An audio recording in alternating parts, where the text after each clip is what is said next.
Hello and welcome, Mr. Potato here, and in this video, I'm going to be showing you everything you need to know about the MIKIRI counter skill in Sekiro: Shadows Die Twice. The MIKIRI counter skill is without a doubt a very key element in Sekiro used to counter a thrust attack, a very common attack among enemies and bosses, as well as deal a large amount of posture damage when performed correctly upon an enemy. Without a doubt, if you do not use this counter when you are actually playing through the game, it will be very frustrating and not very fun, if the difficulty isn't already an issue. So, how to obtain MIKIRI counter and first opportunity to learn it within the game. MIKIRI counter can be purchased in the Shinobi Arts tree for 2 skill points, and your first opportunity to learn it is going to be inside the Harada Estate memory. I could do a video on how to get to the Harada Estate if you guys would like. Anyway, first opportunity to use a MIKIRI counter is going to be in the Harada Estate memory against the mini-boss, the Shinobi Hunter.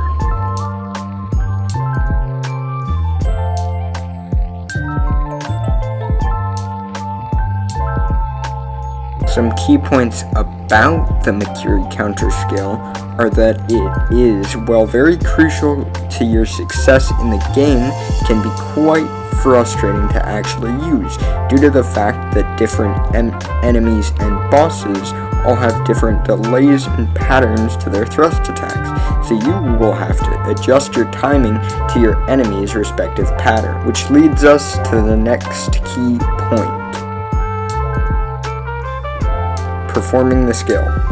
To perform this skill properly, as I mentioned previously, you will have to tailor your timing to your enemy's attack pattern, but there are still a few ways to effectively map an enemy's thrust pattern so that performing the skill upon the targeted enemy will be easy. One of these mapping methods, as I like to call them, is to measure how long before and after the perilous attack symbol you need to click the key for the counter. Mine is shift. And I'm going to assume you already know how the body symbolism, or way an enemy's body looks right before the thrust attack. By doing this, you ensure that you know you are going to be countering a thrust rather than a sweep or grab perilous attack. While MIKIRI counter is an amazingly powerful skill, there are actually several evolutions to the MIKIRI counter skill. The first is called Shinobi Eyes, and is also a skill that resides within the Shinobi Arts tree, and is at nearest, discluding purchase of the skill itself, 1 skill away from the original MIKIRI counter skill.